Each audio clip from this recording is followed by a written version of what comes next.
Okay, to solve question 7 from worksheet page 62 on mid-segments and the mid-segment theorem, it says you are given the midpoints of the sides of a triangle.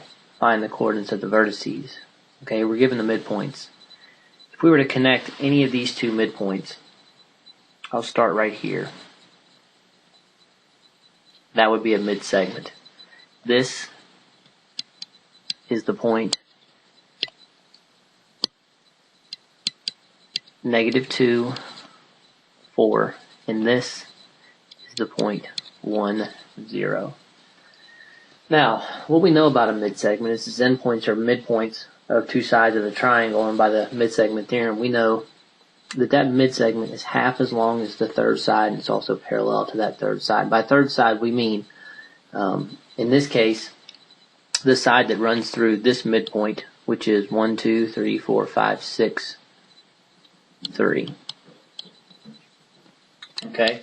The reason that's the third side is because this midsegment is connecting the midpoint of these two sides, so this is the side that's basically left out. So, if you think about the fact that this is half as long and this is a midpoint, that means that there has to be a segment of this exact same length on this side of the midpoint and on this side of the midpoint. Not only does it have to be the same length, it has to have the same slope because it has to be parallel. So if you take a look here, the slope is negative, it's going downhill. The slope is down 1, 2, 3, 4, and over 1, 2, 3. 1, 2, 3.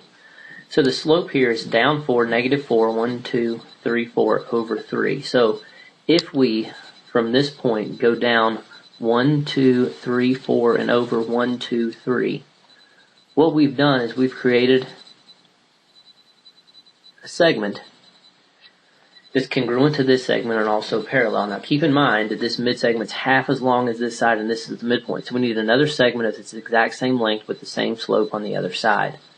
So instead of going down 4 and to the right 3, we're going to go up 1, 2, 3, 4 and to the left 3. This is one side of the triangle. So here it says find the coordinates of the vertices. We already have two of the vertices.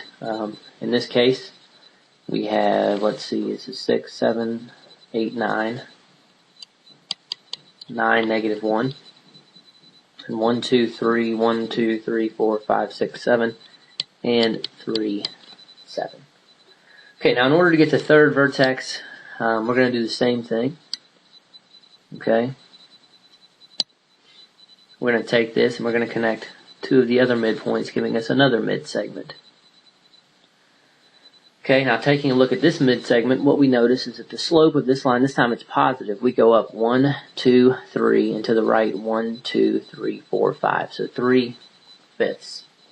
Now, because we're dealing with this mid-segment, this midpoint, and this midpoint, the third side has to go through this midpoint. And if from this point we go up 1, 2, 3, and over 1, 2, 3, 4, 5, that actually checks out. That's one of the vertices we already had. And to get the other one, so this segment is the same length as this, and you can see it's parallel. To get the other one, we go down 1, 2, 3, and to the left 1, 2, 3, 4, 5. So that puts us here. So there's our second side, which gives us our third vertex. We could actually stop there. We're going to check to make sure that we have the right vertex here. This point would be -1, 2, 3, 4, 5, 6, 7. So -7, +1. Now the last mid-segment would be right here. Well, that's a terrible line. Get rid of that. The last mid-segment would be here. Its slope is down 1 and to the right 1, 2, 3, 4, 5, 6, 7, 8. So it's a -1/8. And if from this point we go down 1 and over 1, 2, 3, 4, 5, 6, 7, 8, that does put us at our midpoint here. If we go down 1, 1, 2, 3, 4, 5, 6, 7, 8, that puts us at our other vertex. So here we have these vertices matching up with the correct midpoint. This is congruent to these two pieces. This is congruent to these two pieces. This is congruent to these two pieces. And we have our three vertices. And that's how you solve question 7 on page 62.